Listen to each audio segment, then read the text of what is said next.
바울이 고린도 교회 성도들에게 그 시대의 성도들이 지금부터 약 2000년 전의 이야기거든요. 그런데 2000년 전에 이미 무슨 이야기를 하냐면 주님이 다시 오실 것이다 라는 이야기. 주님이 어떻게 하신다고요? 다시 오신다. 그걸 다른 말로 말하면 따라합니다. 재림의 주, 강림의 주. 이제 예수님이 이 땅에 처음 오실 때 그걸 초림이라고 이야기해요. 초림 처음에 오셨다. 그 다음에 다시 오신다. 이건 뭐라 그런다고요?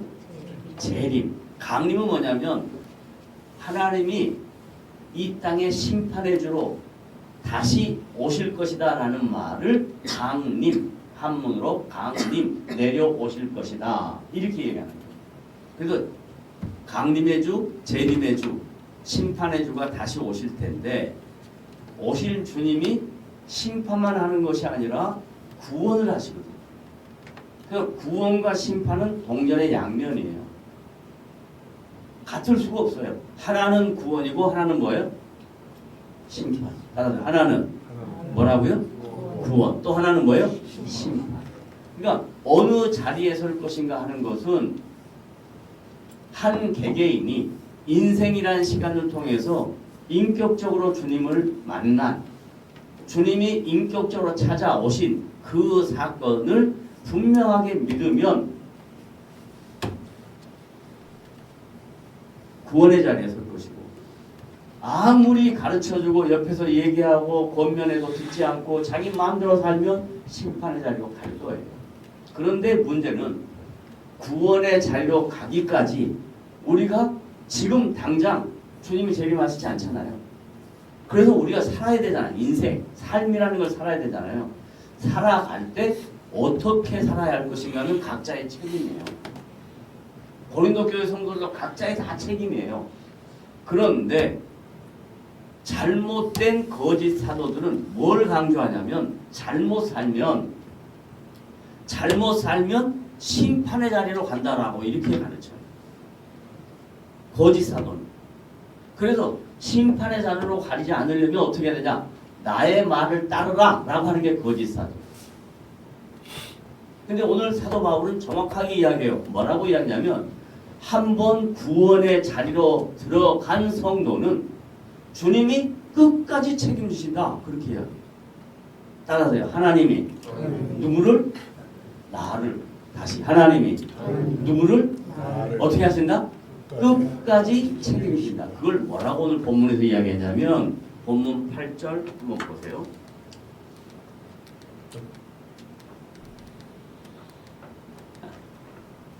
자, 시작. 주께서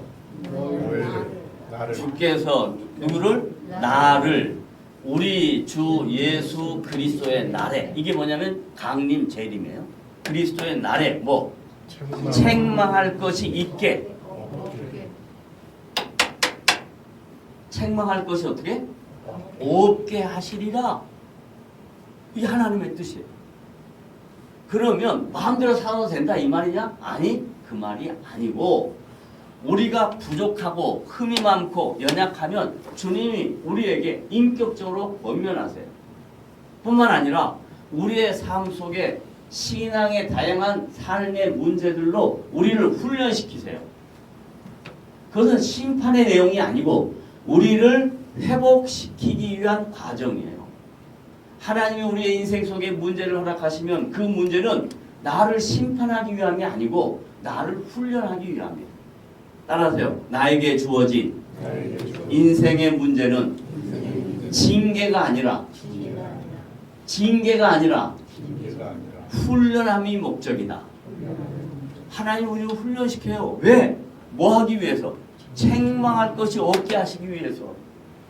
그래서 인생이라는 시간을 통해서 신앙생활이라는 삶을 통해서 우리가 받을 수 있는 책망을 받지 않게 하기 위해서 주님이 우리에게 인생의 다양한 문제들을 허락하실 수 있어요. 그래서 고린도 교회 성도들에게 다양한 문제가 있거든요. 그런데 그 문제를 바울이 지적해서 너희들 잘못됐다.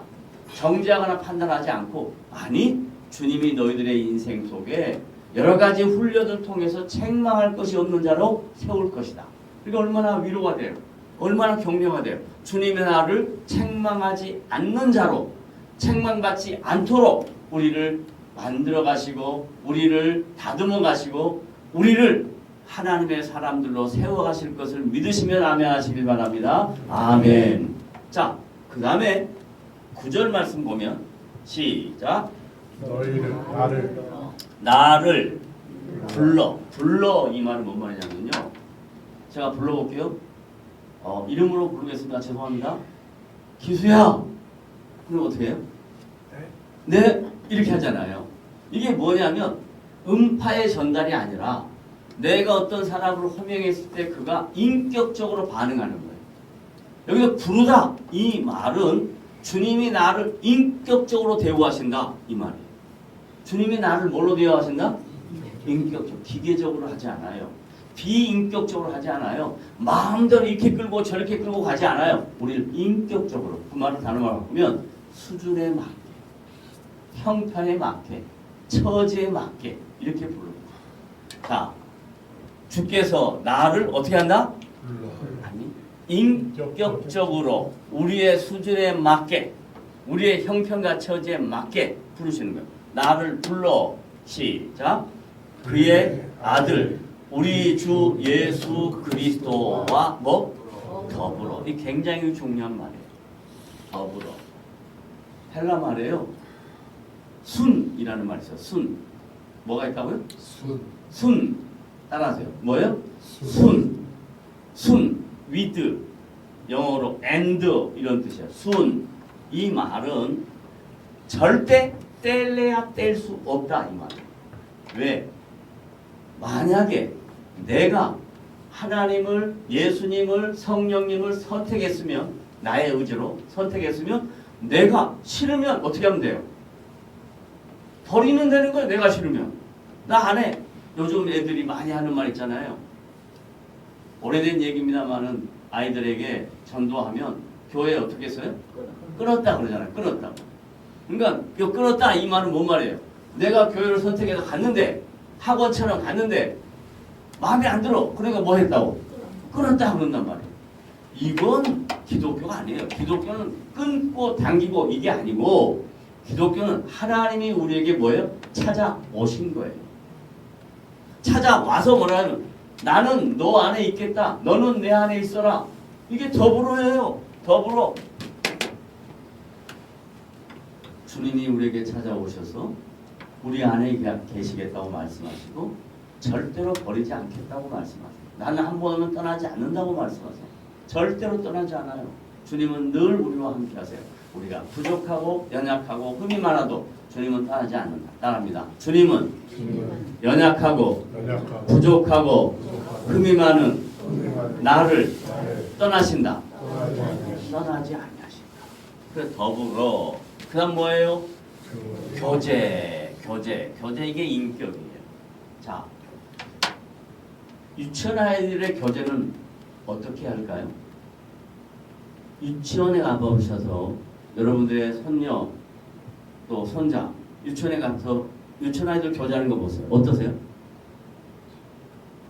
잘 놀아요? 잘 놀아요? 안 놀아요? 유치원에 잘 놀아요? 잘 놀다가 어떻게 합니까?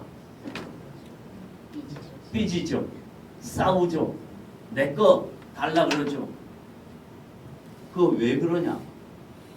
어리니까 자기중심적이에요. 자기중심.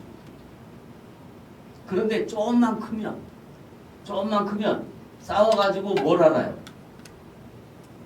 레벨을 알죠. 누가 더 센가 알잖아요. 그러면 싸우려고 그래요? 안 싸우려고 그래요? 싸우면 자기만 손인데 안 싸우죠. 그 다음에 좀 더 높아지면 이제 중등으로 가면 싸우면 내가 이 사람에게 어떤 가해를 하면 나에게 돌아오는 여러 가지 문제가 있다니까 아니까 해요 안 해요? 안 하려고 그러죠. 그리고 좀 더 잘하면 더 이제 자기중심적이 되죠. 그런데 정말로 잘 성장한 성이 돼서 인격이 잘 갖춰지면 고매한 성품이 되면 어떻게 되냐면 상대방의 피해도 안 줄 뿐만 아니라 자기가 내가 문제가 많구나. 내가 허물이 많구나. 내가 연약하구나. 그걸 알아서 자기의 허물이 자꾸 보이는 거예요. 그게 어른이 되는 거예요. 그래서 어른은 말을 안 하는 거예요. 어른은 절대로 거기에 대해서 말하지 않아요. 부모가 자식 잘못한 걸 몰라서 말 안 하는 줄 알아요? 알아도 말 안 하는 거예요. 그게 어른인 거예요. 주님이 우리하고 교제할 때 그런 방법을 사용하시는 거예요. 그게 인격적이다. 그러니까 주님은 나와 뭐 하신다? 교제하신다. 늘 동행하신다. 늘 훈련시킨다. 늘 만들어 가고 계신다. 이건 ing 진행형이에요. 늘 우리가 성화되어 가는 거예요. 성숙되어 가는 거예요. 그런데 교제할 때 가장 중요한 게 뭐냐면 교제에 원칙이 있어요. 원칙. 교제의 법칙이 있어요. 뭐냐면 주님의 말씀이 규범이에요. 성경 말씀이 규범이에요. 이것으로 우리를 교제하셔요. 다른 어떤 이상한 것들로 우리를 교제하지 않아요. 주의 말씀으로 교제해요. 그러니까 주님의 말씀으로 교제해야만 우리가 주님을 더 깊이 알아가는 거예요. 점점 더 알아가는 거예요. 자, 그 다음 교제하게 하시는 능동태입니까? 수동태입니까?